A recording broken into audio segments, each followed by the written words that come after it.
Hi, you're listening to She Shield, your one-stop pod for all topics personal safety. I'm your host, Sofia, and my goal is to help educate women and men on concealed carry, martial arts, and all topics self-defense. This episode is sponsored by Big Tech's Ordnance, your soon-to-be favorite retailer for all of your firearms needs. BTO believes in only selling high-quality gear for responsibly armed citizens, as well as providing pre- and post-sale support. BTO values firearms training and supports firearms instructors nationwide. They even pay for their own staff to train with high-level instructors to ensure that when you, as the consumer, reach out, you are taken care of. Today on the podcast, we have Marisa Laren. Marisa and I are here in New Hampshire for the Rose Birthday by Sig Sauer and the release, it'll be out by now, of the Rose rifle. Yeah. Yes. Oh my gosh. Marisa and I just got to meet. She's here as one of the, what are we calling ourselves? Media people. Sure, media. Do we want to say the I word? I hate that word. And I don't really feel like in this capacity for this event, that's what I'm here as. Okay. Yeah, I guess media person. Media person. Sure. Let's do it. Okay, Marisa. Well, I'd love for you to introduce yourself to the listeners and just, take it wherever you want. Oh gosh, that's like the worst thing. Like, where am I? General. Yeah. Well, this morning at breakfast, I asked you what you do. So is that something you'd want to start with? Sure. I guess we can talk about my job. So I'm a tattoo artist is my main career. I also do oil paintings. I own a private studio in Tempe, Arizona right now, which I love. I've been tattooing since 2010, 11-ish. Well, I started my apprenticeship. I didn't actually start tattooing, but that's when I started in the industry. It was like 2010, 11. So I've been doing it a long time. Yeah. Oh my goodness. I know. Yes. Yeah. And you mentioned this morning, first of all, so cool. I have yet to have a tattoo artist on this podcast. So I'm so excited to see how those worlds combine. Because I feel like something comes together there in some way. I don't think that's true. You don't think so? No. I'm as far removed from the tattoo industry as you can possibly get. Okay. Artists in general tend not to be into the firearms community. Okay. I think people who get tattooed, there's a crossover, like a lot of people in the military or people who like guns like getting tattoos, but tattoo artists tend to be on the other side of that political line usually. That makes complete sense. Yeah. Ooh, I have something for you then. So I've mentioned on this podcast, I was in med school, and I feel like I've said it 10 times today because we've all been talking about our past. And I jumped into the firearms industry, and I listened to this TED Talk. And just like any other TED Talk, I felt 10 times smarter afterwards because this lady talked about how don't quote me on this, but it's like the typical American has 15 different career paths, and that can be like small deviations, big deviations in their one lifetime. That's the average. And it used to be 6 back in the day and less, and it's just becoming more kind of common to have all these shifts, right? She said the major thing that they were studying were the characteristics that people took from career path or job to job, career to career, job to job. That's interesting. So I wonder, are there any aspects of owning your own business, being an artist, that have translated to your shooting career? And I know we haven't even talked about that yet, but are there any that pop up in your head? I also as an artist, I feel very right-brained compared to, I feel like most artists are a left-brained person, the creativity side, right? Free spirits. I have never felt that way. I'm a little more of a type A personality. I like structure and organization and logical thinking. So I've never really, I'm creative in a way, but I never really feel like a true artist. I create for a living, I make art, and I'm artistic, but when it comes to I meet people who are left brain artists, and the way it just feels different. Yeah. So I don't, when people are oh, your art, does it translate over to other parts of your life? And I'm I don't know if it does. Yeah. It doesn't really feel that way for me. I feel like I have many hats, or doing lots of different things, and with my personality, but I don't know if my job or tattooing has really anything to do with anything else. Sure. It feels very separate to me. Oh, okay. I don't know if that's the case for everyone. If it is, if it's your case, that's all I'm saying. You know what I mean? This is your episode. So, I wonder, I'm gonna be looking for that throughout this episode. But if anything, you're good with people. You're comfortable to be around. Oh, well, that's nice, because I feel like I struggle. Not like, I've not always been that way. Like, as a child, I was very shy, like crippling shy. Yeah. And I'm still very introverted. So, like, I had to cultivate people skills. I don't know if it really comes natural to me, but I try real hard, and I think it's a nice compliment when people say that I'm comfortable to be around. Oh, so absolutely. Nice. And actually, Ayana messaged me when I landed, and she was like, I love Marisa. Oh, well, she was like, you're gonna love her. I just never know how I'm gonna come on. I feel like what's really cool, and we're not even on guns. Yeah, I love this. Is if you just have a good heart, I feel like other people with good hearts just detect that. That's fair. No matter how shy you are. I meet people sometimes. I actually have a buddy who I was training for TAC games with, and if you were to meet him one time, you might think he's like a not very kind person.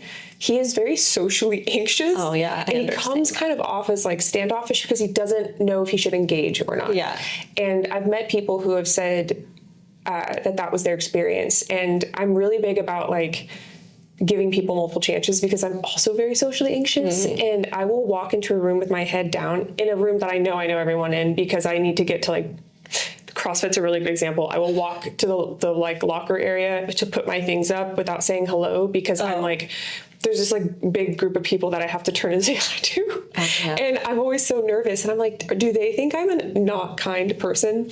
My point is, like, I feel like people, I'm yapping. No, I understand. Yeah. I feel like anytime I'm in this is like a work event for me, essentially. Like, so I know like I need to be more personable. Like it's like a job. So you have to like be kind. But like if I was just out, like, I don't know, by myself at like a restaurant or the gym, like I am not unapproachable. I'm like, I don't know you people. I don't want to talk to you. I just want to like do my thing. Yeah. And I'm like, I imagine the way I'm perceived in those situations is a little different. Like I got RBF on purpose. Please don't talk to me. But like for these, I'm like, I need to be social and kind and talk to people even when I don't feel like talking, because otherwise you're going to seem very rude.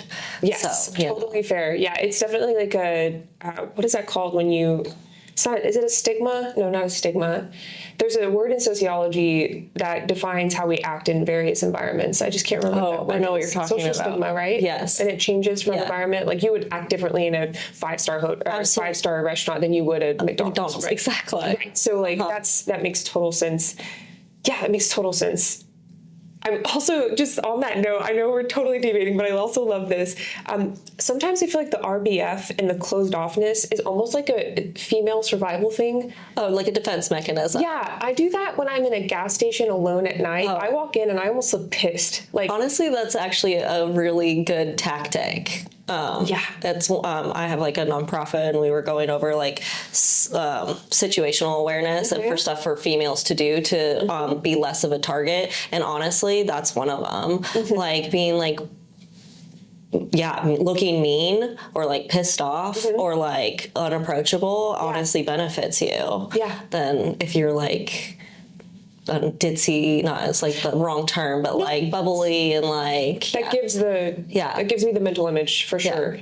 Being more approachable would definitely in that situation probably make you more of a target than someone who's like, something's wrong here. I'm gonna stay away from her. Absolutely. And perfect segue. So what's the name of your nonprofit? And if you don't mind, tell us what you do with it. Absolutely. So we have our nonprofit is War Party Ranch. It's a 501c3 nonprofit. And we originally started it to help women of trafficking and abuse, and we cater largely to the Native demographic because they're 10 times more likely to be trafficked or abused in their lifetime compared to a regular female. But we cater to all women. So like I come from like an abuse background, so it's like a really and I'm part Native, so it's like a very special part of like my past to try to help the recidivism alcoholism, which is like rampant in those types of women. So we started doing a lot of different courses. We do stuff in like with like horsemanship, agriculture, but to like help women get skill sets to prevent them falling back into those patterns. Yeah. So we started doing like situational awareness, self-defense, those types of courses for women who are interested. And then we sponsor a few girls each course. And it's still like in the beginning phases, we're still building funding and building courses and like evolving our plan. But over the past couple years, we've been working towards that. So. Oh my goodness. Yeah, it's a lot of work. It's great though. Front lines. Yeah, trying. We also have like a separate part, which is like War Party Movement actually works like on helping with trafficking, like firsthand. Okay. One of the main founders, his name is Jeremiah Wilbur. We're based out of Colorado, and he's like full on. He used to be a Green Beret, was in, the military, and now he works with like helping with trafficking, and he's also like part Apache, so kind of. Okay. Yeah. That's amazing. You said something about it in the car on the way here. Oh, yeah. I told you I purposefully didn't ask questions, which is hard for me because I'm so curious. I understand. I also ask people like probably deeper questions than they're ready for when I first meet them. But I prefer depth over anything. Like I don't like short, pointless conversations. I would prefer the deep ones. So good. So when I went over my dating history this morning at breakfast, when I first met you, I like little windows into people's lives. Exactly. And for reference, people listening, it is Valentine's Day, so it was appropriate. It was the topic was, we were flowing. It worked out. But yeah, okay. So this is amazing. I have so many directions I want to go in. Before we go into things a bit more specifically, where can the listeners find this nonprofit, and what can they do to? We have a website, so you can go to warpartyranch.org. You can also go to warpartymovement.com. I think it links you to it. We also have Instagrams. There should be a Facebook. So War Party Ranch or at War Party Movement will both take you to the website. And there's like places to donate. There's more information on our founders and like our board members and our course instructors. So lots of information on everyone. Yeah, wonderful. Yeah. And I will link it in the show notes of this episode. So Wonderful. If you're listening, don't leave quite yet, but scroll down, at least click on the link, bookmark it. That's lovely. You said donations.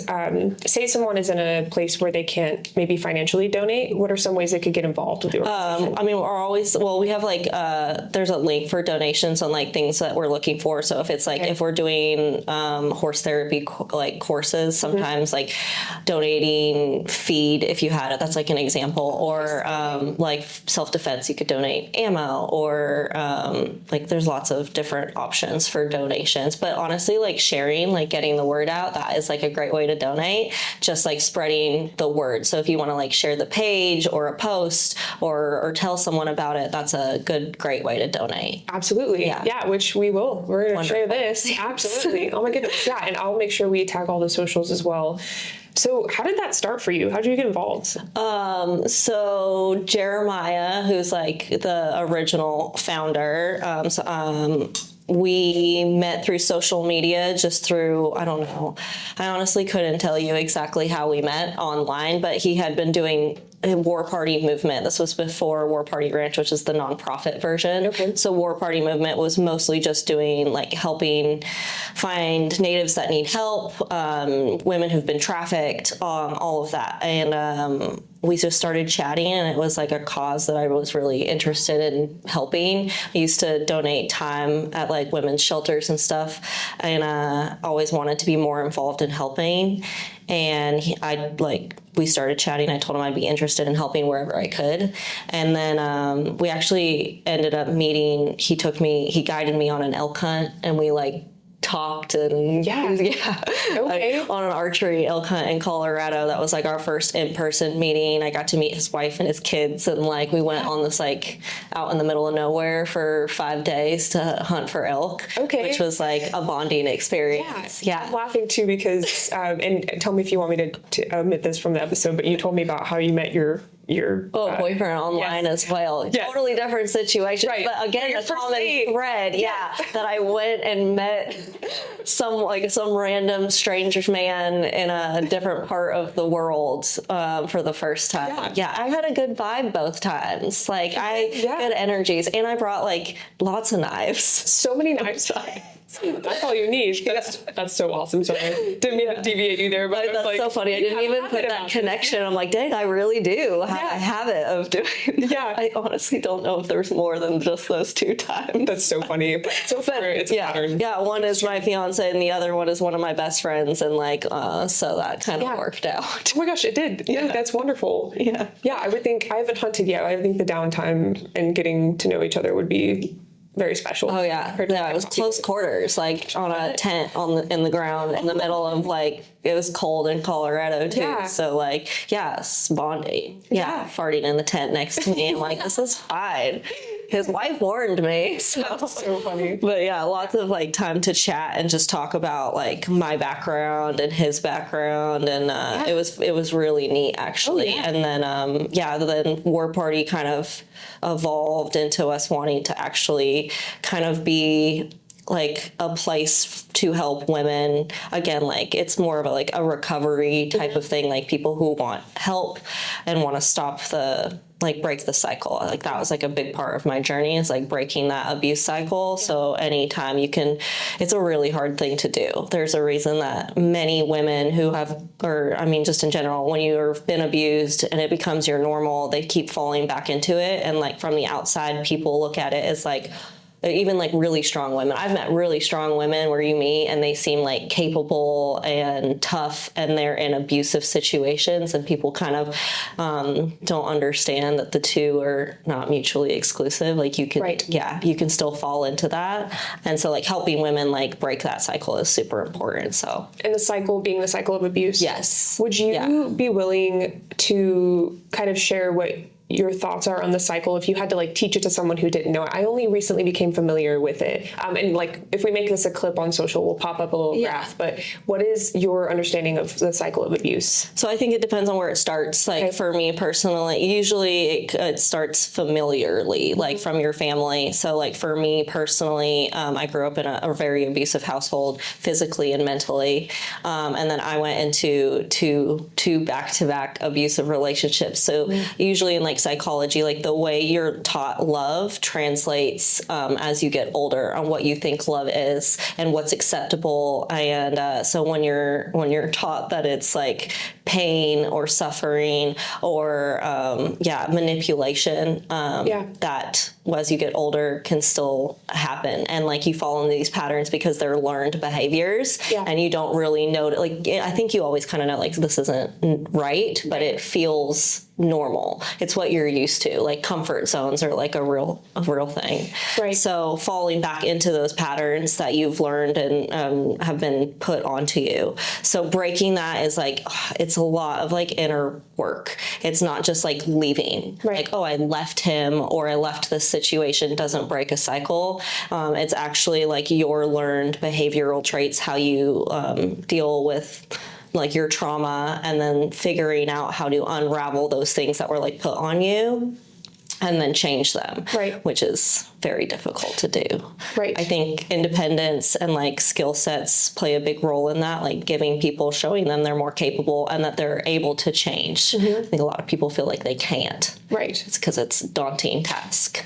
Yes. Yeah. Absolutely. I would love to know, first of all, thank you for sharing a bit of your story. I hope you don't feel any pressure to share. I share a lot of it online. I love it. I bet that's a big part. The Instagram's kind of like, you have to be kind of delicate with how much you share. People get triggered. Well, Instagram gets triggered. Exactly. And I also feel like it's hard. It's to explain stuff through like a text format versus vocally. It's a lot easier. So I don't mind. I've come to terms with everything, and I'm in a good place. So yes. And I'm a big believer in sharing stories as part of the podcast. It's part of why I changed career paths, just hearing other people change career paths. And this is one of those things too. I think no matter how much someone can be told they're in an abusive situation too, unless they hear someone in a similar space or you talking about your story, something like that, there may not be like a light that comes on until then. So all of that to say thank you. Yeah. And I'd love to know, I know these are kind of like really general answers. I'm interested to see where you take it. When it comes to abuse, I think people immediately think of physical abuse, which I kind of do in a way. Like I think immediately of like someone physically harmed. Yeah. It doesn't usually start out that way though. Right, exactly. So I would love to know, what have you seen in your experience working with other ladies? If you want to share with your own journey, like where does it normally start? Oh yeah, usually. So it's interesting. So it depends on like trafficking is so funny because it's usually started with bonding. Like most people aren't just snatched and trafficked. Right. Usually it kind of falls into it, but like usually there's a bond that's built. It's all manipulation to earn your trust. And like I literally was in a relationship with like someone who groomed me. He was like a literal predator. I was like, first when he showed interest, I was 14. And then at 17, he really pursued me. And there was a lot of like all nice things. Like I can, like you don't have anywhere to live. Like I can help you. Like, oh, like you don't know what you're doing with your life yet. Let me help you. I can help you buy your first car if you want to, pay me in cash or whatever. Like it was like, oh, this is all so nice, like nice things. It was all manipulation so that I was dependent on it. And then like, that's a lot of times where it happens. And then there's like, the textbook gaslighting, like where first they build you up and then they tear you down. And there's like a roller coaster of emotions where you're purging like stress hormones and then they're nice and you get the like dopamine hits and serotonin. Yes. And it's almost always the mental abuse can be a worse lingering effect than the physical abuse. Like those are the things that kind of stick with you longer. Like scars and stuff will heal for the most part. You get like TBIs or whatever. It's different, but But yeah, it always starts emotionally and mentally. And then it starts to escalate. Like I had that happen where it escalates and it turns into like throwing stuff or like punching a hole into your head or like shoving you. And then it gets like worse and worse. That's pretty much the case, I think, for most people. It doesn't start off with them beating the shit out of you because why would you be there? Why would you stay after the first time? Right. It's usually like, oh, they love me and like, oh, I have no one else. And he keeps telling me like no one else will care for me or take care of me and I have no friends or family anymore. They've all left, probably from like by design. Right. Yeah. And then you feel like you don't have a way out and it's the only person who wants to take care of you and like you make excuses and there's embarrassment mixed in there. Like I don't want to tell people that this is happening because I'm letting it happen and oh, he's nice this time if I would be better and I'm the problem. So that's like it's multifaceted. Like there's just so many dimensions to it and it's not always the same case, but that's like a kind of a similar thread for most people. Absolutely. Oh, there's so many places I want to go from here. And for a podcast that's very focused around women's self-defense, I mean, we started it out, my ex-co-host and I started it out as just like our perspectives and we were in over our heads. We didn't know anything past episode 12. We're like, we need to start bringing people on because we don't know what we're talking about. There's actually, I've only ever had one other episode, had a human trafficking and sexual assault specialized detective. I don't know if that's how, I don't think I said it correctly, but Sherry Thompson, I'll link her episode with this one in the show notes because it was so great. She talks about like those very first signs of human trafficking and like some steps to take. And she actually is a university counselor for women that report crimes like that, which is amazing.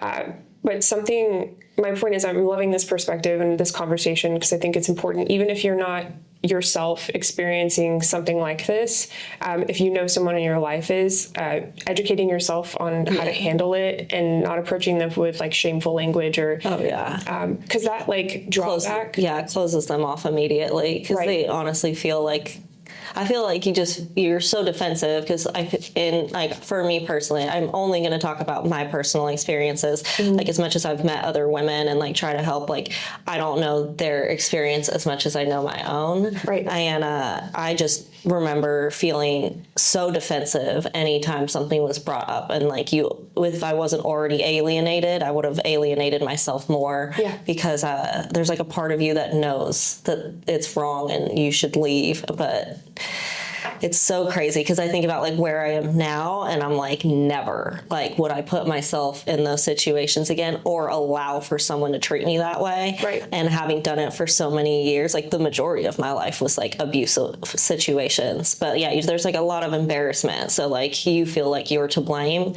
And like anyone who comes at you, like all of that is just going to set up defense mechanisms and you're going to turn off and like turn away. And yeah. What would you say a good strategy is for someone, maybe someone's listening to this podcast and they've been thinking of someone this whole time. And they're like, oof. Because, we all, I don't know. I've met friends, partners in the past, sisters, partners. Oh, those are the ones where I just want to like, one of those like not find the body cases. I live in the desert. There's lots of those places. Perfect. I'm moving like near the desert soon. Okay, so what would be? Oh, they're dimming the lights out there. Yeah. I bet we're still good though. I bet we're still good on lighting. Okay, so slight deviation. We're in a hotel for those listening. We're straight up at a Marriott. So, okay, going back. What would you recommend someone do? How do you recommend they open that conversation up?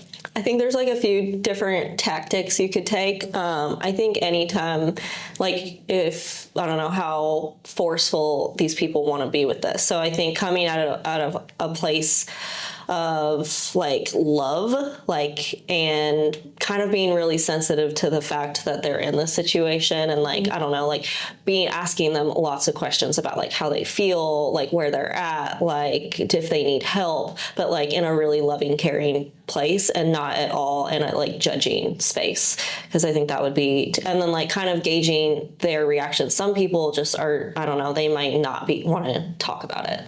Yeah. And it's really hard to push that, which you can try. I just anytime you've like tried to push a situation with someone who doesn't want to hear it, doesn't usually go well. I think also like sending them examples like, oh my gosh, I saw this story this girl shared and I loved it, like, and I thought maybe you would enjoy it too. And it doesn't have, I feel like that's like a way to like trick them into like, oh, this isn't really about you, like it was about me, and I loved this story of like whatever this girl shared where she got away from a horrible situation. And sometimes it's like leaving a husband, if you have kids and stuff, I know that complicates it. Like I was pretty fortunate. There was no kids involved. Yeah. So it was just me. And, but I know that complicates relationships too, where moms don't want to leave their kids without a dad. And I'm like, after being in like an abusive household, like I think the best thing for those kids is to be away from that, because even if they're not being abused, they probably still are, and they're seeing it and they're witnessing it and they're learning that that's normal and that's so unhealthy. But sharing something like, look at this story, this mom left and took her kids and like she's thriving, and like examples of like it's possible, I think would be a really, because I feel like those stories resonate with people, like when you're reading a book or you watch a movie and you're like, oh, if they could do it, maybe I can do it. And like those little seeds of like, you could, I think that would help. Also like nonprofits that offer help or, anything like that, I think would be like a good, like here, like maybe they'll take something from it without you feeling pushing. And I think that's what I would recommend. And then if they ask for help, then take as much as you can give them, honestly. I feel like sometimes people ask for help and then they're not helped. Right. I've definitely seen that happen too, where they're like, I need help, I need a place to stay. And they're like, oh, can't. And then horrible things happen. So, oh, Jesus. Yeah. I just can't imagine that. Yeah. I really, really appreciate us having this conversation. I actually, I've never shared this on the podcast, but this seems like the best time. I was actually in a relationship where a partner began with voice raising, and then hitting and putting holes in walls and then searching for a firearm in the middle of an argument. Oh my God. And I'm not even gonna lie to you, until you started talking about how to talk to someone, I forgot it happened. Oh my gosh. Because it hit me. Yeah. And I'll tell you something, just like I just like forgot it, when I was in it, I didn't see it as abuse because he made it so much about him. And like he was struggling. Yeah. Like, he was just really struggling, and I made his life so hard, and I made him feel like a failure. Yeah. And I remember being like, I need to be a better person. Oh yeah, I have those thoughts. Because when I just had a great therapy session the other day. Highly recommend therapy to those listening. I'm sure you're a fan. Yeah. She talked about after a breakup, there's a bargaining phase. Yeah. And you kind of start thinking, well, like, what could I have done better? And you're like, man, I probably could have, that one time I kind of did raise my voice at him. What if I hadn't? Maybe I would have made him so mad, and then he wouldn't have punched the wall. And you start bargaining your own needs and your own boundaries while denying that they're the problem or that they have a problem, right? And then you go back to a situation that ends up back in that cycle. And I think the thing that did it for me was being sent a graph of the cycle of abuse during my separation from this person. I have to be very vague about who they are. That could, lead to something not good. But my friend literally just sent me a picture of the cycle of abuse, and I was like, oh shit, I was in the middle of it. I didn't even see it. Yeah. I had no idea. And you would think like, okay, so now I'm thinking back and I'm like, that's insane. He was looking for the gun that I'd hidden. So like, but of course the only reason I was not worried is because I knew where it was hidden, and it would have been really, really hard to find. But I remember even the whole time he was looking for it, I was just like, I wasn't even like, I was scared, but I almost felt like I deserved it. Like he was so angry at me. And so like, and you would think like, I have this podcast, I'm all like women's self-defense. I'm all like, I told you it's gun safety. Yeah. People assume that it's like only like weak women who have nothing. And I'm like, that's not the case. I've met a lot of women where off the bat, you're like, dang, they're like, have a good job and are like strong-willed and like seem really capable. And then they're in these like horribly abusive relationships, even if it's just like mentally abusive. It doesn't always matter. It doesn't. Yeah. There's like stuff inside of us like that sometimes allows, like for me, I was like, I had to figure out where I was the problem. Yeah. You said like, and I'm like, that was like my turning point is I kept having this thing happen, the cycle, and I'm like, what part of me is allowing this though? And I had to fix the parts of me that actually were the problem and allowing those people in my life and to like cut it off and change it. But it's really hard to recognize where you're the problem, especially when you're not the problem, right? Right. Yeah. It's like, how am I did not, like, I don't want this to happen. I feel like I'm only trying to be kind and like be a good girlfriend or a good daughter. And like these things keep happening to me. And I was like, well, there's a part of you that's allowing it, or parts of you. Yeah. Right. It's really hard to come to terms with. Right. Would you say that's where kind of enablement? I heard something the other day. I want to drop this. Okay. I was trying to decide if I should stay.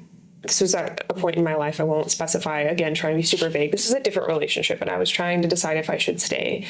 And I'm all about giving grace. Yeah. I've made some big mistakes in my life where I'm like, if that was the thing that defined me, no one would trust me. Like I would never be able to come back from that.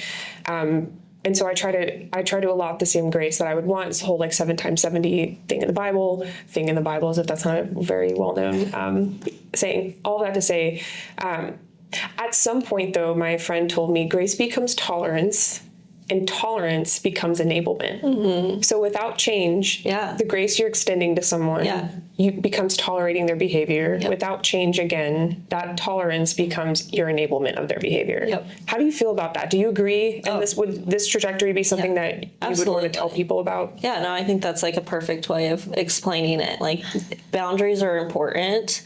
And like, I think also like learning your worth, like having self-love and self-worth self-worth. I feel like I didn't have it for a really long time. I thought I did. I was like, yeah, I know what I'm worth. Definitely didn't. Felt completely, I mean, I was like years of being told I'm a piece of shit and literally worthless. And I that was just in the back of my head all the time.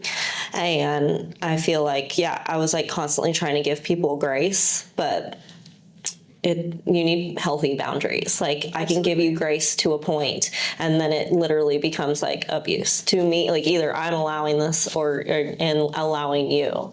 So I think that was like perfectly well said. Yeah, I appreciate you sharing that. Yeah, when it's actually my best friend's boyfriend on FaceTime, he dropped it. He was like, he always does that. Like, we'll be talking and she'll be skirting around the truth. And then he'll be like, yo, drop it. Yeah, love that. Yeah, right? Yeah. So if you don't mind, earlier you mentioned that your home life was like that, and then your first few relationships were like that.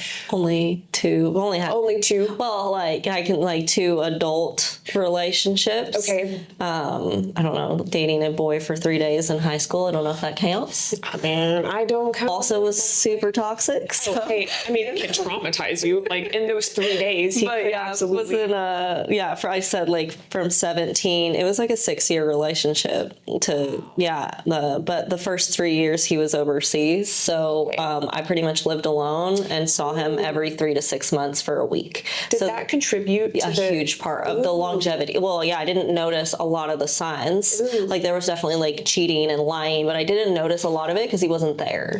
And part of it. But when he got back, he got like hurt. He came back and then I noticed all the signs. And I think one of his biggest mistakes was allowing me to live alone for 3 years and like work for myself and kind of live alone and kind of have some semblance of independence, even though everything was like in his name. Like I was, tattooing, making my own money. Yeah. And I think that was like he made a mistake, because then when he came back and we were around each other all the time, like things were it was insane how crazy and bad. And I was like, I tried for a little while to like deal with it, but it got really bad. Yeah. And then I went into I was leaving him because it was so bad. Like I had to get a restraining order. Like there was a lot of crazy stuff. And then I went into this like other relationship, which was like I call it a door. Like it was just a way for me to escape. And I was very manipulative also, because once I like found out who he was, it was like everything he told me was lies. And he was super emotionally like abusive, and the gaslighting was insane. So yeah, I only had like 2 adult relations, and then I was single for like 7, 8 years doing all the inner work. Yeah. Oh my goodness. Yes. Yeah. The door thing is interesting. It's like, it's an escape, but it's not. I'm sure that would be really hard to discern when you're coming from something that's extremely hard to like potentially better. It's like you don't really know at the time. It was, I guess, better because I left like my hometown and that situation, but it wasn't like I went to something better. It just got me away from a bad situation, which I consider, like, that's why I call it a door. I'm like, well, it did benefit me technically. Right. So that's hard. It's always hindsight. And I'm like, I see the reasons why, like you're like, if you believe in that with like the universe, like, oh, like things happen for a reason, or you give it meaning. And I'm like, well, I feel like it happened for a reason, and like taught me lessons that I needed to learn personally, whether they were good ones. Right. Yeah. There's something you said earlier that's been kind of like hanging above my mind. So I just want to bring light to it. It's like the not me syndrome. Like this couldn't happen to me syndrome too. I feel like I think I hear these horror stories of women all the time. I mean, just anywhere. And I also listen to a lot of true crime. Okay. So like if we're thinking heuristics, I'm doing that to myself. But I didn't think it could ever be me. Yeah. And it's an unfortunate fallacy, and because I think we see these really big bad examples and we're like, okay, well, I'm not getting like beaten, right? But like, I didn't get shot either, but like there could have, you know what I mean? Yeah. So it's like, for someone that's maybe in this, like they're listening to this episode and they're thinking like, maybe they had like this glimmer of like my partner is pulling me in and out, pushing me out, pulling me in, pushing me out. And maybe it's starting with like some small emotional things. What are some first steps they could take on their own if they've yet to tell anyone? Like, what's a first, would you say that's like Googling and psychoeducation? Would you say that's reaching out to a counselor? And, well, yeah, therapy and education, I think, are always going to be like paramount for I think education in anything is going to, it's a weapon that you can use against any situation. Yeah. And especially for that, like if you don't know and you're not educated in it, like you may not notice some of the signs or like, you know, things you're allowing, etc.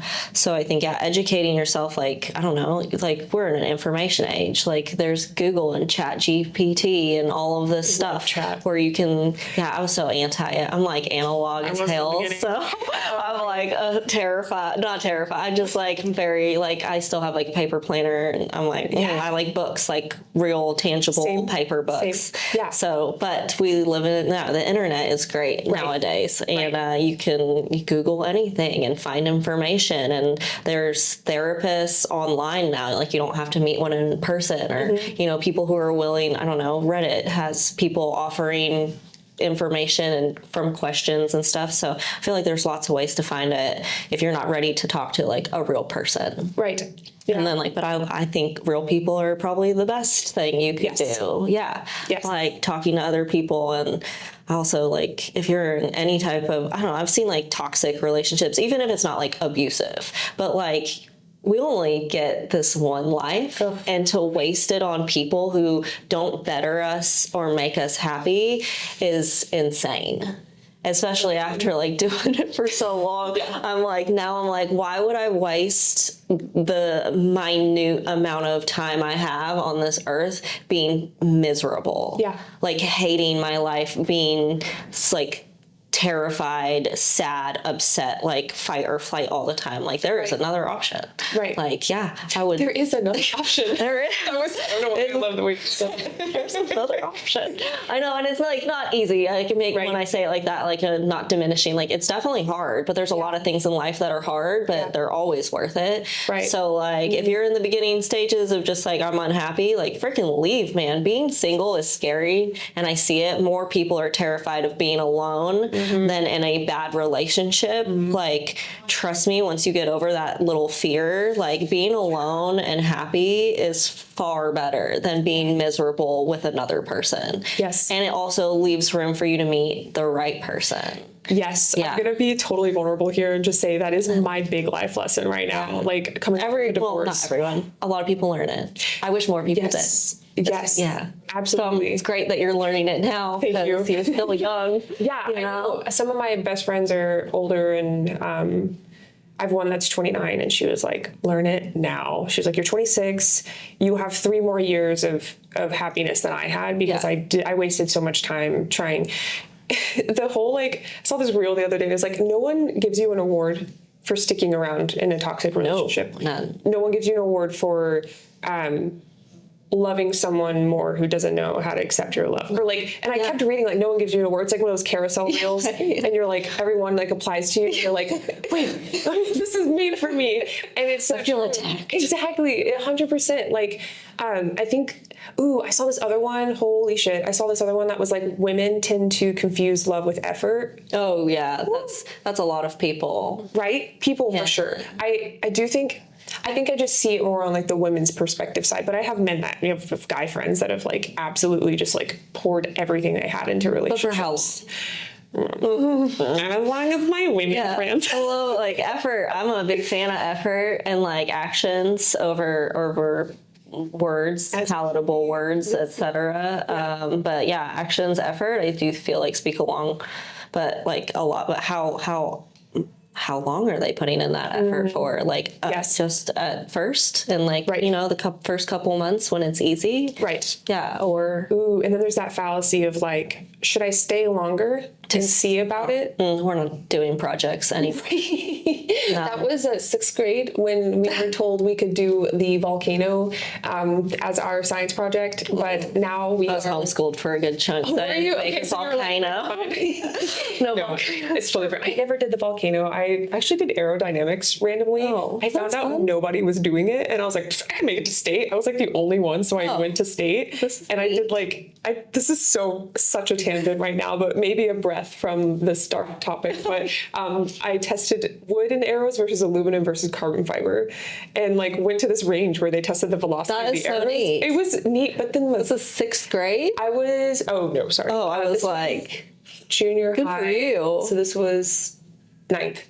Oh, this is 9th grade. Oh wait. Junior. Oh, that's so interesting. Junior high. We had. Oh, did you have high school's 9th grade? Middle school and high school was 9th grade. It just depends on where you're. I know. Yeah, that's what I was like. Literally, strange. just depends on the exact school you go to. It's different everywhere, I think. But yeah, I made it to. I love telling people I made it to state and junior high. I was the only one. Anyway, moving on. Not important. But yeah, we are not taking on project men. No, I was very. When I started dating again, it was like I wasn't dating a possibility or I don't, if you have potential, I'm not interested. Yeah.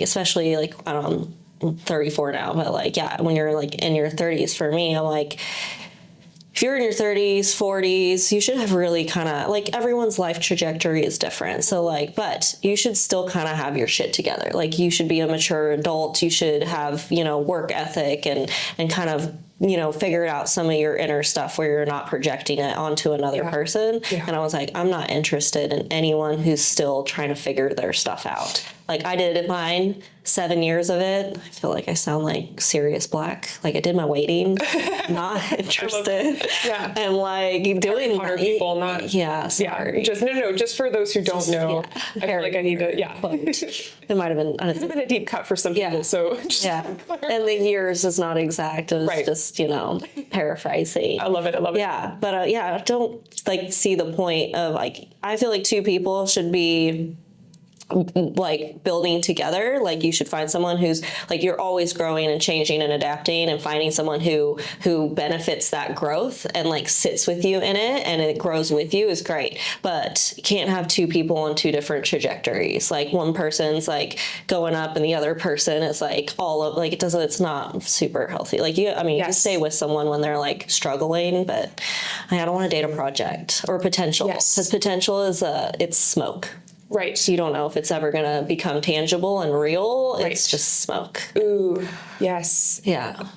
If someone too, gosh, I almost feel bad saying this now. Well, this is a recent thing that I had happen. If it takes someone leaving for them to change.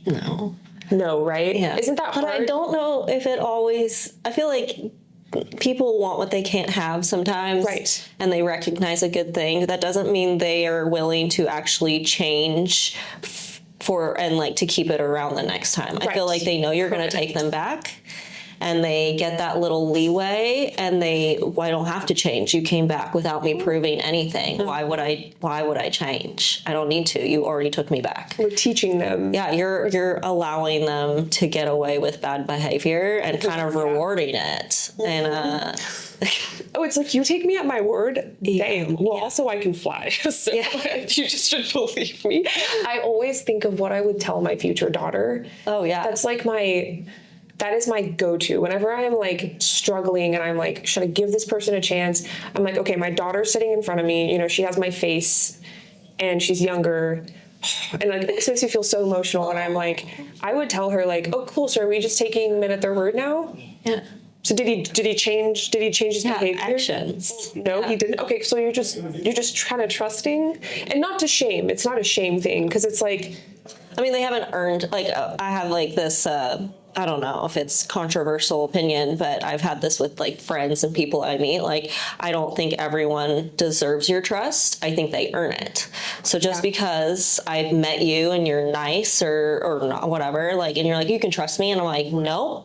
That's not how this works. Right. Yeah, you get to earn that trust by actions and follow through. And if you don't do that, no, why would I trust you? Right.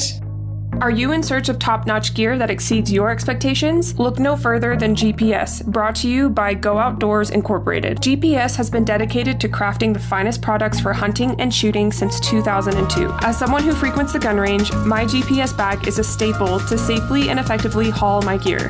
My personal favorite is the GPS Tall Range Backpack, which makes walking USPSA stages simple and organized. Their specialized bags are designed to keep all of my valuable equipment secure and organized. With GPS, you can experience the ultimate peace of mind. There are 3 exciting product lines: GPS Tactical, GPS Wild About Hunting, and GPS Wild About Shooting provide the perfect solution for your specific needs. So whether you're on a hunting expedition or hitting the range, GPS is your reliable companion. To find a bag that fits your needs, use code SHESHIELD20, that's SHESHIELD 20, to save and to support the pod. Again, that's SHESHIELD20 at checkout. It's one of those things, just on this note, like, people recording in gyms and getting mad that people walk in front of their camera, that's BS. I feel like they do it just for the, like, I'm offended. Yes. I don't think it's like, how are you offended? Thank God for Joey Swole, though. Do you follow his thing? I've actually met him. We used to be friends. Oh, no way. Yeah, used to be. Yeah, well, I don't know. Like, there's just like when I used to bodybuild. Yeah, like yeah. Oh, cool. Cool. Yeah. That totally fits like your personality. Like, does it? Yeah. I don't know. Okay, like, so I have a lot of bodybuilder friends, and what I mean by it fits your personality is you seem like a very disciplined person, because that is the 1%. Like, yeah, it's very hard. I'm not gonna lie, I tried. It's hard. I tried, and I was like, no, I'm happy with where my body's at. I was like, I can't do this. You're telling me I have to go to the gym twice a day? Yeah. I can barely make it once a day. Eat like 7 times a day, drink a gallon of water. Yes. Yeah. Yes. Yeah. Oh my gosh. That's tough. That's what I meant by that. You seem very disciplined. Thank you. That's very If you were thinking, I'm trying to think of how that could be. I could see the bodybuilder personality being like how it's portrayed. Maybe socially, it's not the best thing. Yeah. Maybe there's a lot of like vanity. Yes. But that's not for everyone who's in the body. Like, there's so many different reasons people get into fitness, and there's so many different reasons they get into bodybuilding. But like, there are a lot of like, I don't know. Yeah, there's like a vanity thing there a lot of times, and that people can't see past. But that's not what I meant. I just, Sure. Yeah. But yeah, I met Joey at a gym randomly. I mean, I kind of knew who he was through like the bodybuilding community, and I think I stole his machine. I was again in the zone, like not paying attention. I was in like Venice working out, just trying to do my thing. And he, I don't even know how he found me on Instagram. And was like, hey, do you want to, like, hey, you stole my machine, like, and I don't think you, I was like, I didn't even know you were there. And he was like, and he's like a big dude, right? Like, so I think in his head it was like, how did you not know I was like, don't care. Not like, he got upset with you? No. It was just I was like, I think he was just like surprised. Like, how did you not see me? And I like was not, I don't know, you're not on my radar, dude. Right. Yeah. Like, maybe you're used to getting attention. Yeah. I don't care. Interesting. Yeah. And he was like, do you want to work out tomorrow? And I'm like, sure. Cool. And I was like, yeah, I'm here for like a couple more days. And then, we kind of just like, were, I don't know, Instagram friends for a bit. And anytime I was like in LA, or he was like, I lived in Vegas for a bit, he'd be like, hey, you want to come out and hang out with like him and his girlfriend or whoever? And it's like, sure. He's really nice in person. I was so worried you were going to be like, no, he's nice in person. Because I think, well, I don't know, his persona's different now.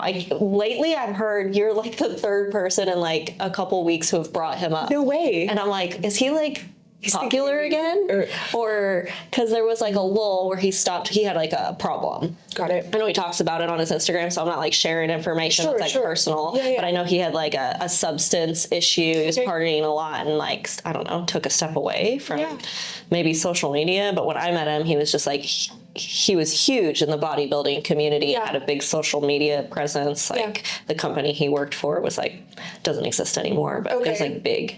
So, but he was nice. People, I think I was like nervous because sometimes people aren't who they say they are online. Yeah. Or he seems like too nice. I've heard that from people. Like, he seems fake. He seems too nice. And then I met him and I was like, I feel like it's genuine. Ooh, I just recently, just because we're on this topic, I saw this, it's called like the celebrity effect or something. And it's like certain people who have just kind of stepped into the persona of a celebrity have this, like, when they walk into a room, no matter who they talk to, they act like they know you already. They're like, they act enthusiastic. They even make you feel like the day is about you, that moment's about you. And this is sometimes perceived as like impersonal or disingenuous. Yeah. Whereas to others, they are like, I felt like the only person in the room. Yeah. And I love that person. So like, I've learned that like that effect is usually perceived. It's like 50-50. I'm like a natural skeptic, and I don't judge. Yeah, and I also like don't trust people. Like we were talking. So it's like I'm like proven innocent. Just like waiting, just kind of feeling it out. Yeah, like some like people show you their colors eventually. Yes. So and then like after years of him just being kind of kind to me and not trying to like sleep with me or hit on me, there you go. Which I think I was one of very only girls because I know he had a reputation. Okay, I got you. Yeah, totally fair. But no issues there for me. So it was just like respectful and kind, and I'm like for no want or reason. He's not trying to get nothing from me. He doesn't have to keep in contact and be so I was like, he's always been nice to me. Yeah, absolutely. That's the only thing I can, Yes, I feel like I do the same thing with people. I like to keep up with them, and it's hard sometimes as a female because I feel like I'm always perceived as like, sometimes you could be perceived as a flirt when you're really just trying to be nice. Not me. It's so hard. No, you're just never once has anyone thought I was flirting. Now, like in this industry specifically now, where you have like a lively, bubbly personality. I keep getting told that. You do. I am like, this is so weird, but in the inside, I'm the opposite. Oh no, I'm like, outside, very, and like you're very like loquacious, and you're loquacious, talkative. Yeah, I love that. Wait, that's a good thing, right? Yeah, just talkative. Yeah, okay, cool. But like you're on my podcast right now, so this is super biased, but it is biased. But I feel like if anyone's watched it, I would assume they can tell. That's like you're just like lively, bubbly, very kind. Right. But you gotta. I think that type of energy translates to flirty. Yes. Yeah. I see it. Yeah, I'm not that way. I'm not perky. I feel that. Bubbly. So you're definitely like, you radiate like good energy and you have a good heart. And I like felt that from the moment we met at breakfast. Like, oh my God. Yeah, of course. So like, but yeah, I get it. It's a different game. And I've had to learn now, especially trying to keep a professional perspective. Oh, I know. There's a way I stand. There's a way I talk. There's a way I touch. It's hard being a female. Hug versus shake hand. Yeah. I have like rules now, standards. Yeah. I did not have as of like 6 months ago. Oh. And I have not handled everything perfectly in this industry. There's a way to do it. I've had a few females reach out to me about this topic, and if you're listening and you're struggling with the same thing, please reach out. I'm happy to talk to you about it, because like the way we conduct ourselves in this industry, it's all optics too. Mm-hmm. So it's like I make sure I have a certain distance between me and people. There's a certain way I hold my arms. Like there's certain some girls don't care. Some don't, or they use it to whatever that advantage is. Sure, yeah, but it's hard to navigate that for sure. Yes, yeah. I've been in male-dominated industries from a very young age. Yeah. So, but I always was like, I wanted respect, not attention. I've always felt that way. Yeah. So I'm always a little more I'm like, hey, buddy, like off the bat, like, bro, buddy. Communication. Yeah. There's no like, not touchy. Yeah. I'm not even touchy with like people I do like, let alone strangers though. Yeah. But some girls aren't that way. They're like naturally like touchy, and I'm like, oh, that's not gonna come off good all the time. Right. And people are judgmental. Other females as well. Yes. It's and very especially in the industry. Mm-hmm. Like I feel like someone else earlier said that like it's like competition for females. I hate that. I've never liked that idea. Right. But I know just because I don't view other women as competition doesn't mean that's how other women feel. Yeah. Yeah, it's kind of sad that they feel that way. You do not come off as that at all. I've seen it a lot in this industry and I steer clear of it. Yeah. So like I don't have to complain because I never surround myself with those women. I've never had an issue really with anyone. And right? It's almost like I hope they're scared of me. Yes, that's so funny. Have you seen that thing where it's like walking into a room with guys and like it's like the girls in like pajamas, and it's like walking into a room with that one girl who hates you and she's in all black, and it's like strutting, and it's like I've never seen that. Yeah, it's like, okay, I wouldn't put that effort in, but it's real. It's unfortunate. I think the thing that set me up for success is that my sisters and I were competitive violinists from the age of competitive from the age of like... I wanted to play the violin. Dude, I play the piano, too late. but I wish that... Got one. I mean, I did like concerts as a child, but I didn't play for a really long time, and now I know like a song. I'm trying to teach myself new ones, but it's hard. It's hard. Were you a classical pianist? Yeah. Okay, so I was also a classical pianist, and switching over to like playing by ear is almost impossible because my teacher from the age we all started when we were 5 playing both instruments. Okay, not both, just the piano. I wish I would have learned. It's my favorite instrument. During COVID, I really thought about it because I was like, I had some time. It's the hardest instrument to learn. I looked into it and I was like, honestly, fiddle too. I love a fiddle, so I was like, it's so hard to learn, and like you have to really dedicate a lot of time. And I got so many hobbies, and I'm already trying to relearn piano. So. I'm so jealous, though. Totally fair. I think piano is a really great place to step back in. Oh, yeah, it's easy. If you've got treble clef and bass clef. Yeah. And I can read music, so I think piano's harder, but I think it's because I liked violin more, so I practiced it more. Yeah. No, so like definitely. Piano is one of the easiest instruments to learn. Okay, listen. It is. It's my Russian piano teacher put the fear of God in me. Love that. So when I practiced, I was like scared away from her. I was like, that makes sense. I have to do so well when I see her next time. This isn't going to be enough. Like a week between our sessions isn't enough.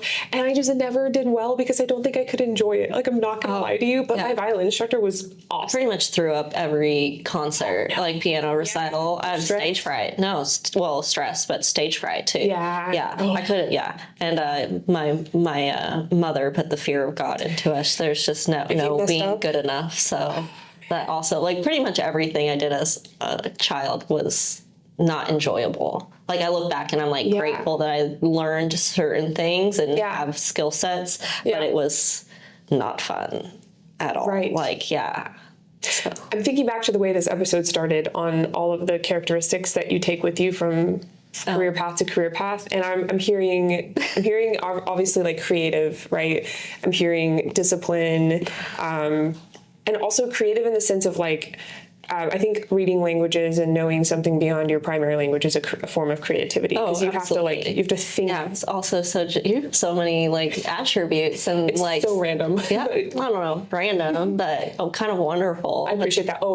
I'm so thankful my mom did that. I think it kept us out of trouble as kids too. Yeah. We didn't have time to go to parties because we had all state coming. Does that make sense? I dated the high school jock, not to brag. Oh my gosh, we had very different. Dude, we do. I know we were talking at SIG and listening to you guys talk about your upbringings was insane to me. And okay, so I talked. For context, we were at SIG, we were sitting with Candace Horner, we were all talking about all of our different upbringings with finances. We're just going all over the place in this episode. I love it. I mentioned that there wasn't a lot of financial structure as a kid for me. Wasn't a lot of talking about finances. It was almost like taboo. My parents didn't want me to know how much money they had because they had a lot of it together. Yeah. And I think they thought if they talked about it, they would give us the impression that it was like our money or we would treat people differently. So they almost like didn't talk about it. But they gave us everything we needed, including like credit cards if we wanted something. Like there was no really limitation. We also were just respectful kids. We wouldn't go out and buy anything that we didn't absolutely need. You just have the one sister? I had two. Two sisters? And you're the youngest? I'm the youngest. Okay. But I think things like violin and piano and Spanish tutoring and like all these things we did kept us so disciplined in like categories that maybe didn't have financial purpose, but we had to devote ourselves because they couldn't play the violin for us. You know what I mean? So like, I think that's what taught me the discipline I have today with my career and my relationships and the gym. But like, we talked about like working from a young age. I don't know, what was it like for you with you don't, as much as you want to share. I'm just laughing because I'm thinking, so my boyfriend, fiance, whatever, he has a daughter. Boyfriend, fiance sounds so lame. No, it's like, not lame. It's it so sounds sweet. Sounds so like ostentatious, like Beyonce. Oh, Remind me to never tell you when I'm engaged. it doesn't bother me when other people say it. Like they'll be like, "Oh, my fiance," I'm like, "Cool." It goes in my head. It doesn't bother me. But when I say it, I'm like, "What is this in my mouth?" I feel like you're trying to speak French. No, because I'm trying to learn Italian right now.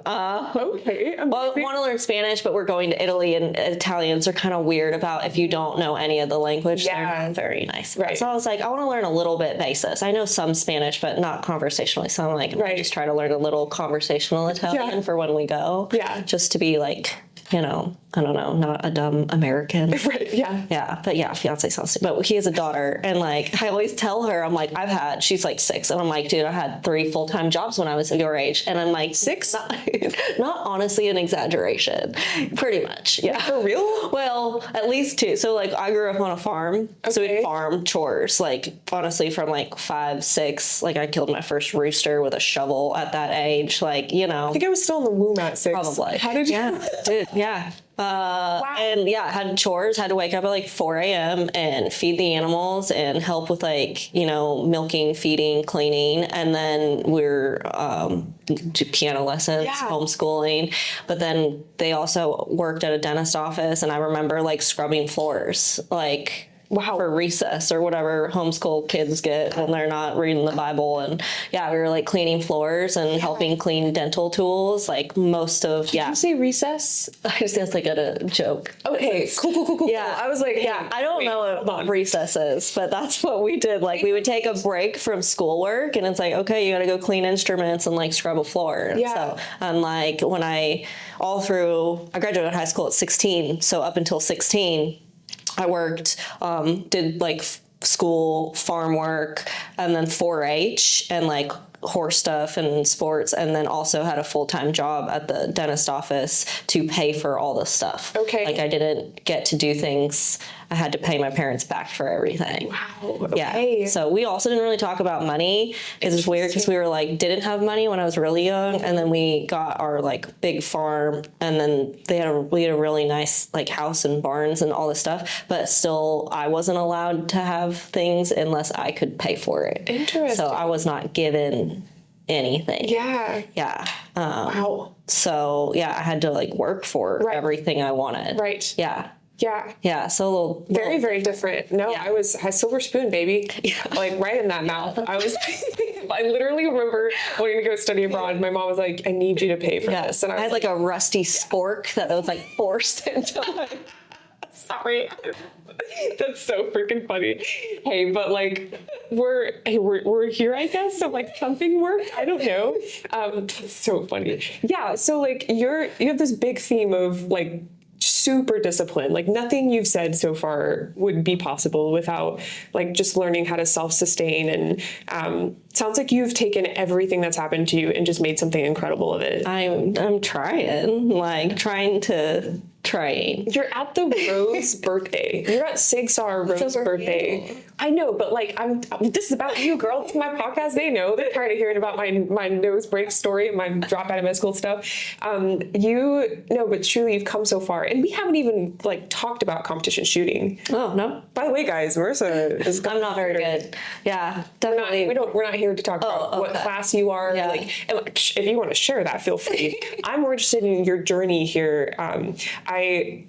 Like why you're actually here today at SIG, which you know what I mean. Like, you don't have to have a why, but like what led from, the story you've told so far to what led you to this point today? Oh, okay. I kind of sharply pivoted us. That's okay. Because I didn't know about it. Started competition shooting. I've been around guns, obviously, like farm girl, so guns are a part of life. But when I moved to Nevada, like Las Vegas in 2017 by myself.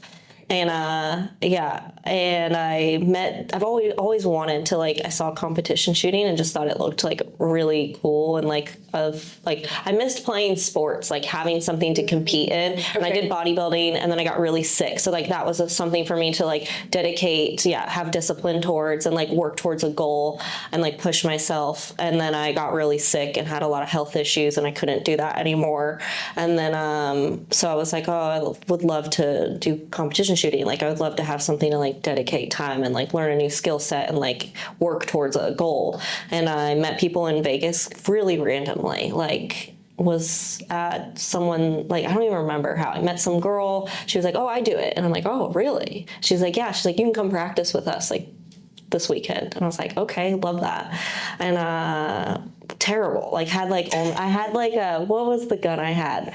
When I left Colorado, had a lot of guns there, and the psycho ex who tried to murder me had all of the guns in his name because he had an FFL. So it was like a way for him to get them, and it's cheaper, and I would pay him for them. Well, he put them all in consignment, so I couldn't even take them with me. They were in his name. Yeah. So I left. I had no guns. None of like my things I got to take with me.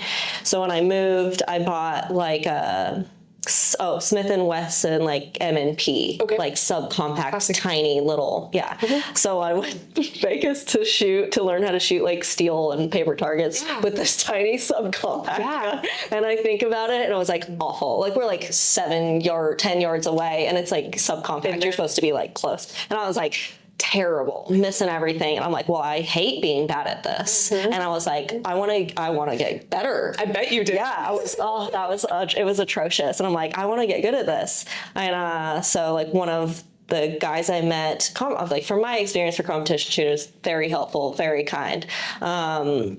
Offered to like lend me some of their extra gear, and like as often as I wanted to come out and shoot, they would help. And like I got better faster because I was there like I was training with them like every week. I was shooting a match like every weekend, like as much time as I could put into shooting. Like if I wasn't working, I was shooting. And for like the 2 years I lived there, I got much better from zero, obviously, to like I was like shooting pretty good. And I loved it. I met like really good shooters like JJ Rakaza and some of the guys that worked at Marcus Kabahug. I don't know if you know who that is. I don't, but I'm still learning all the names. Yeah, that's fine. He's not like he mostly shoots PCC now, but they were like very kind and helpful and really good shooters in Vegas. I don't know if anyone's like if you've ever I don't know, have you done any? No, girl, I was signed up for one in Vegas post SHOT Show. Lena, Jayleese, and I were all signed up, and we all got Jayleese got food poisoning. Lena and I got the flu, but Lena got like the strain of the flu that had like both the upper respiratory and nausea symptoms. Oh, terrible. So like we all woke up and we were like, no. That SHOT Show crud, it'll get you. Yeah, there's really great shooters in Vegas. Yes, so, like, I've heard. Yeah, and they were all really kind. So like I feel like being around people who are much better than you, and like, or if you're willing to be a good student, which I always try to be, like, will really help you. So I fell in love with it. Like I was like, I love this. And then I moved to another state that I hated, and there was nowhere to shoot there. So I took like another like 2-year break of shooting. And then I moved to Arizona, which is where I'm at now, and started shooting again. So I was there. Yeah, I know everyone. Yeah, but I got pretty fortunate. Like I was going, when I lived in Vegas, I would go to SHOT Show. I got sponsored by Limcat for a bit, which is like they only make open guns. Okay. Very fancy open guns. Ooh, solid. And like just started, sharing shooting content in my matches, and like made friends with people in the industry and started getting more involved in like the tactical side of stuff. And I just continue. I still like shooting and competing, but I don't do it as much as I want to. Okay. Yeah, but I'm working with like a ammo company now. Oh, good for you. Yeah. Ammo sponsorship. Nice. Yeah, super great, which is wonderful. And then I worked with Staccato for a while, which was great. That's what I shoot right now. Okay. Sorry, Sig. What's your... Oh, girl, I shoot a lot. They're going to stress. What is your competition gun currently? Yeah, I have a Staccato XL. XL. Yeah. Okay, very nice. I'm not super familiar with Staccato. But... Oh, yeah. So I love it. I like 2011, especially after shooting open. I shot a 2011 for a long time, and those metal guns spoil you. So switching. So nice. I love my Staccato. I'm not steel frame. So anyway. For SIG, this was my first time like doing anything with them. I mean, I've known who Lena is, and she's so sweet.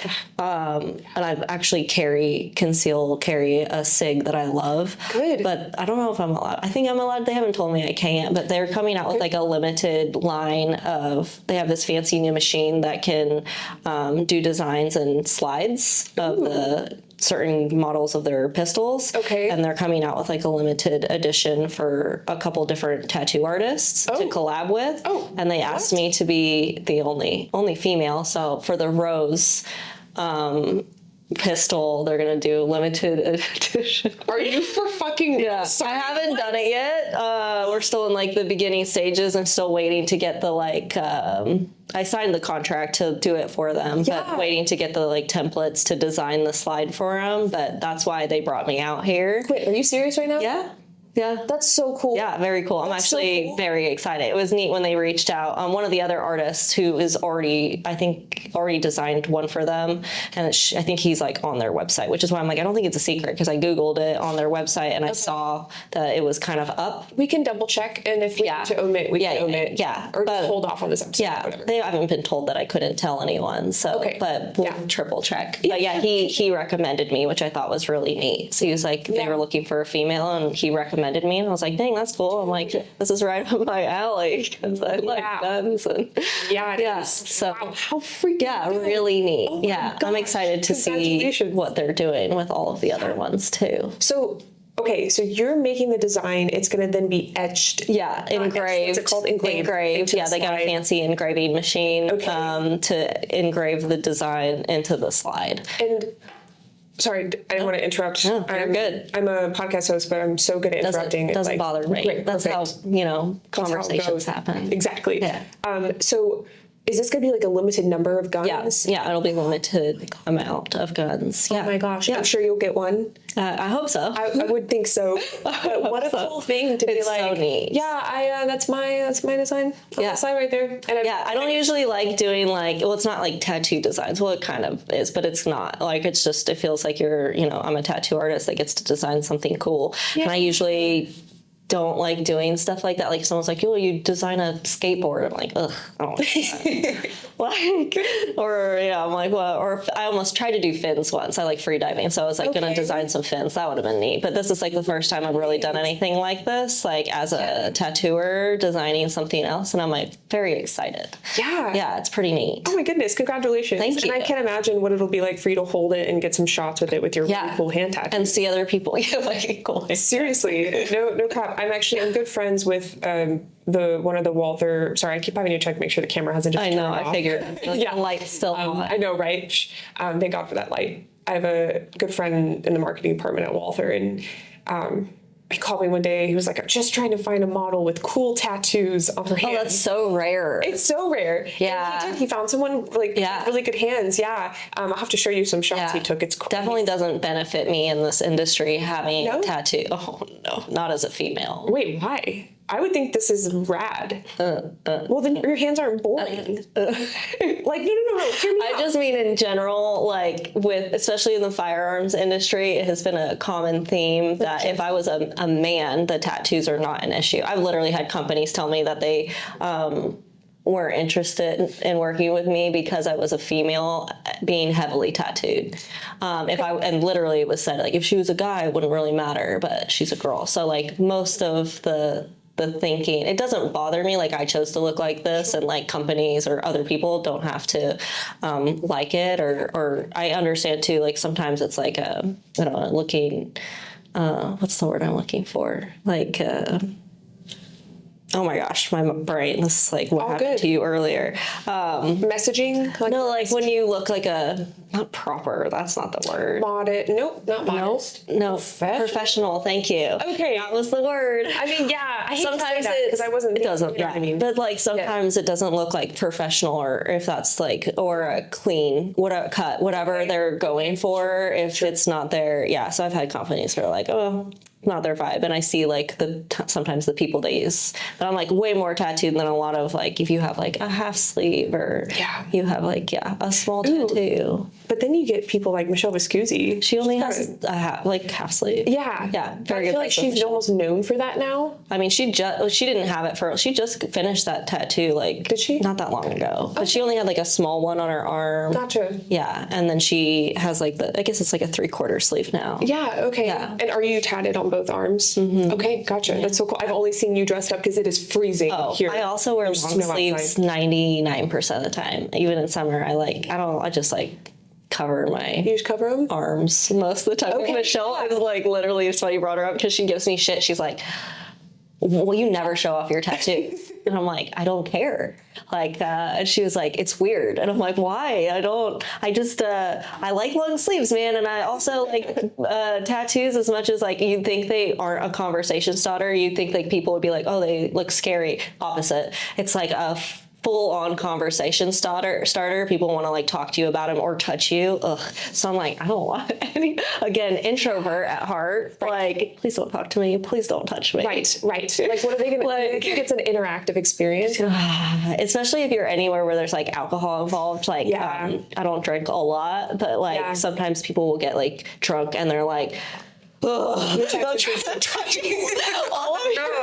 Ew, why did I just like imagine that happen? I hate that. That's not good. I don't like to be touched like that. I just feel like that's like a normal social thing. Like, you don't touch strangers. Yeah, like, that's like touching a pregnant woman's belly. Like, it's just so maybe like, that's the same like phenomenon where people like all of a sudden think that you're like free reign. Yeah. It's like, oh, you got pregnant or you got tattooed, you must want me to touch you.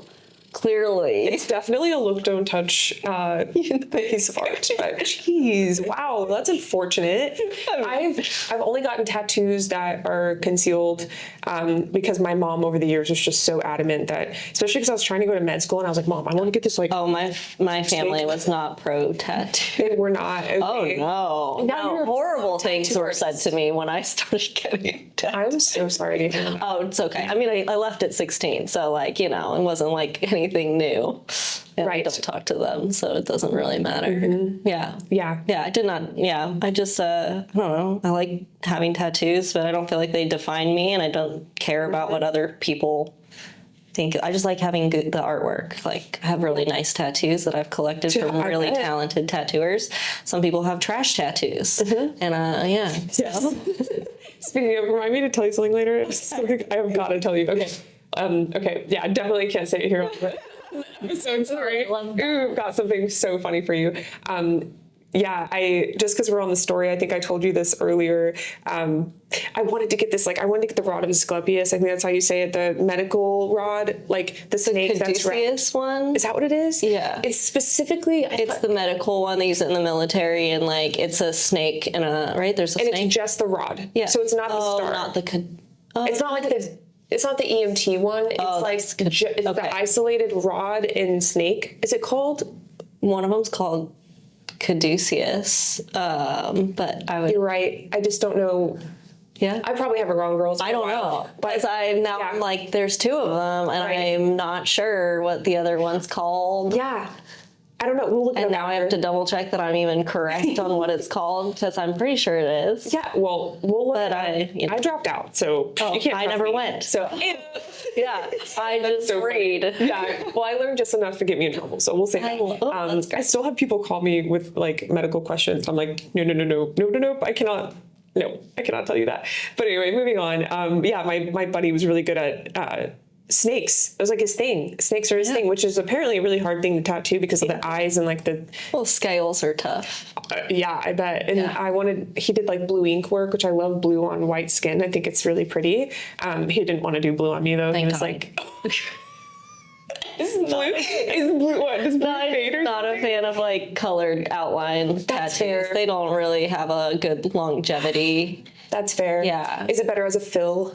Yeah. Shadow kind of? Okay. Yeah. I mean, I've seen it done where it's fine, but that's I don't know, a little bit old school thinking, but sure. I always what is going to last the longest and look the best for the the most amount of time, and black outlines are superior. Okay, so, good to know. Yeah, that's just in my head. You're investing in something, you would think you would want it to have last a long time. Outlined in black. That makes total sense. And he kind of said something similar, but we ended up not doing that at all. Yeah. I just got a Bible verse around my area, my breast area. Your rib cage? My rib cage. Okay. Which oh my God, so painful. Yeah. He did my sternum, right? Because it had to wrap around. And I was, I felt someone stabbing you just like A little bit. the whole time. And I can't imagine, like, you've I have a high pain tolerance. I also am like, it's like alien type. I'll sleep through my tattoos. That's amazing. Yeah. Okay. I was like in tears, I'm pretty sure. Fair. Most people are. Every time I tattoo a rib cage, I'm like, spicy, huh? And they're like, oh. Yeah. And I'm like, I slept through most of mine. And they're like, wait, why would you say that? I'm like, It's so funny. oh, like the look on your face right now.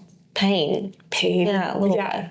Is it true that like the bigger dudes are the bigger pansies? When I did phlebotomy, that was the case. It was like the big muscular dudes that like, they'd be like, don't tell me when you're gonna. Tattoos are, it's such a weird pain that it really is like an equalizer. There is no rhyme or reason to who is tough and who is not. Mm-hmm. I do think anyone who tries to tell you they're tough is going to sit terrible. Anytime someone's like, oh yeah, I could sit forever. And I'm like, oh, this is going to be a short day. Cool. I did that. Yeah, that makes sense. I was like, I've done martial arts my whole life. I broke my nose 5 times. No, that is a different type of pain. I've literally met dudes who've been like stabbed in fights and have like fucking cried getting tattooed. Like, no joke. And so I'm like, tattooing is like a weird pain equalizer. It doesn't matter how tough you are. Yeah. And some people, like, one of the toughest clients I ever had was this teeny tiny dude. He's like so sweet, like young. He was like early 20s, so shy, like never had a girlfriend. He's so sweet, but like literally a 2x4 of a like person, like just straight up and down, like the size of my arm, whole body. Yeah. And he wanted a full back piece, like, and he was like, as big as you want to go. I did a sleeve on him, and he was super tough. He was like, I want my back done, whatever you want. Yeah. I'm like, how big? He's like, as big as you want. So I went like down behind his knees, full huge back tattoo, and he sat perfect for like 8 to 10 hours each time.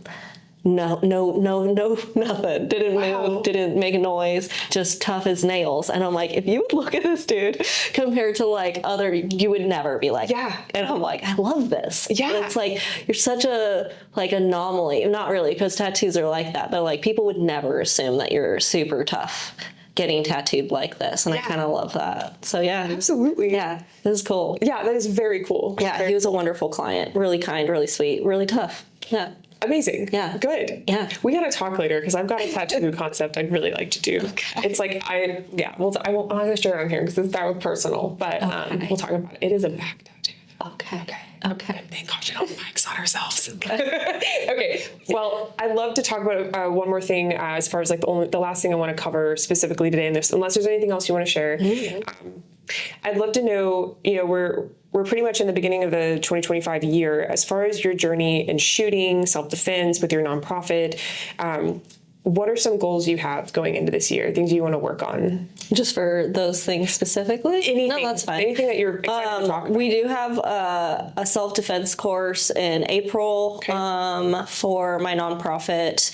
It's kind of like we're all still doing the course curriculum for everything. So going over that. And then I'll be putting on my own self-defense, like beginner shooting course for War Party Ranch. Hopefully in the fall, because Arizona's really hot. So try not to do it in the summer. Yeah. We also have like a big gala in Montana to raise funds. We're also working with one of the native tribes up there, which is really great. Oh, okay. So we got a lot of things like this year that we're working towards for the nonprofit, which I'm really excited for. So, and then I like with shooting, I just need to shoot more. Yeah. I just need to like dedicate more time to bigger matches.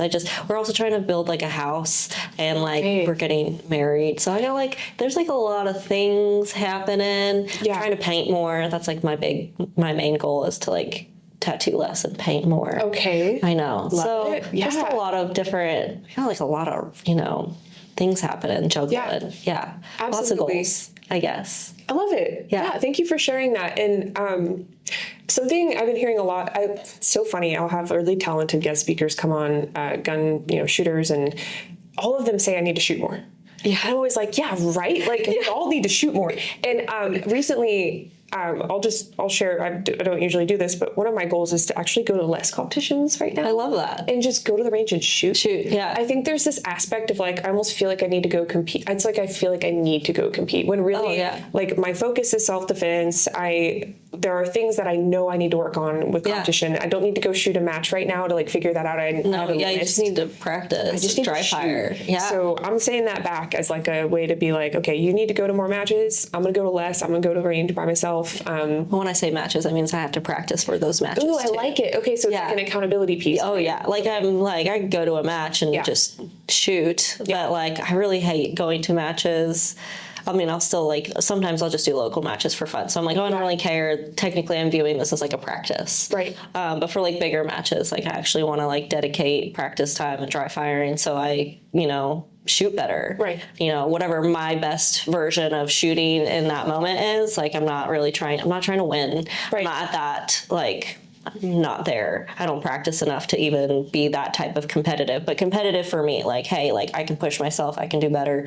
You got to practice and dry fire to shoot these matches. So you're not like, no one else cares how I did. I can be last place and not one other person is really going to care. Right. I would care a lot. I'd be like, this is embarrassing. How dare you? Right. Like you really should practice more. So yeah, accountability for sure. Absolutely. It's almost like it's also like a little bit of it's two sides. It's like individually, I don't want to suck, but it's like, and then I also get to go and like show what I've learned. Yeah, absolutely. Yeah. There's like a little bit of pride and ego there, but like, I feel like in a healthy way where I'm like, I know I'm capable of being better. And I also like want other people to see that I put in the work. Right. Yes, absolutely. Yeah. Wonderful. Yeah. And before I end every episode, I love to give the guest speakers a chance to send a message. Like, what is your leaving message from what we talked about? Is there anything that we talked about today where you're just like, ooh, I want to send this? I love not being prepared for this because my brain is just... I'm never prepared. Like, you'd be surprised. You'd be super surprised. I mean, you do this often. So. What I'm supposed to leave people? Yeah. I mean, anything. It could be like, we talked about, abusive relationships. Yeah. And we also talked about getting into competition shooting, kind of. I know we didn't talk about that as deeply, but...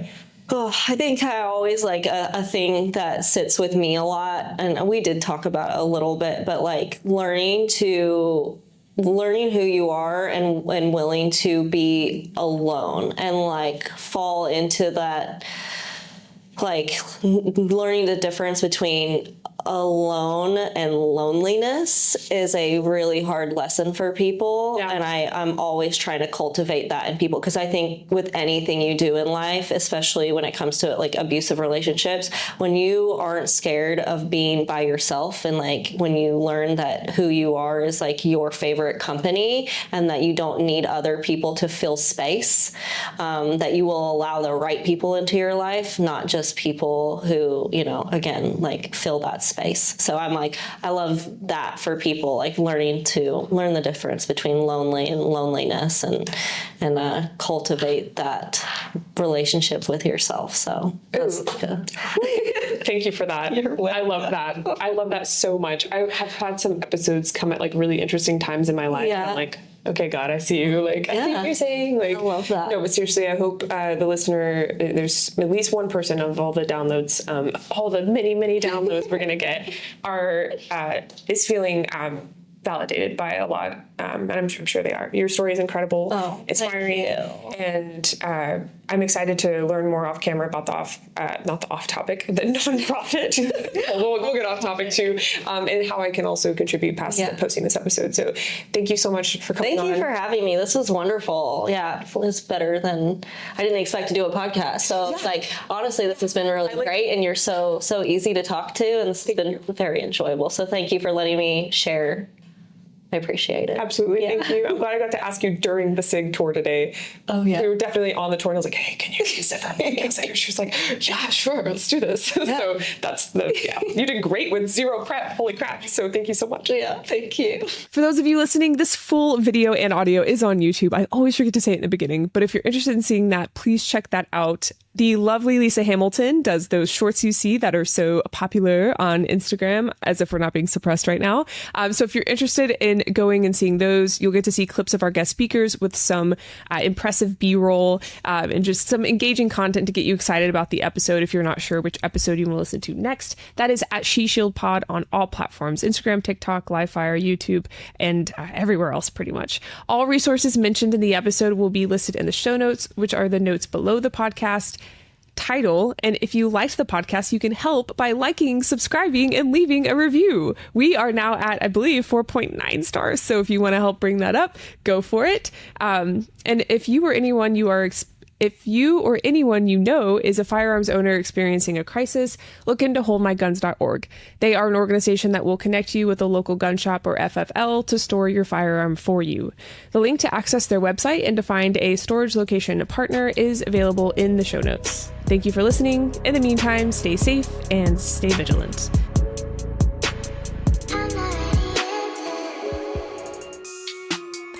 Are you ready to step up your shooting game? Introducing Walkers Inc., the pioneers in ear protection for shooting, hunting, and commercial applications. For over 25 years, they've been revolutionizing the industry, ensuring your hearing safety and enhancing your shooting experience. Anytime I'm on the range, indoor or outdoor, I use Walkers ear protection to have crystal clear communication with my fellow shooters. I personally use the disruptors for outdoor shooting and the recons for my indoor shooting adventures. Not only does it protect your hearing, but it also protects you. Being able to communicate with others on the range is vital to personal safety. You shouldn't have to sacrifice your safety when the ultimate goal is better self-protection. With Walkers, you'll experience unparalleled comfort, unmatched innovation, and the industry standard in shooting ear protection. Don't settle for anything less when it comes to your safety and enjoyment on the range. You can save on Walker's ear protection and support the podcast by using code SHESHIELD20, that's SHESHIELD 20 at checkout. Again, that's SHESHIELD20 at checkout.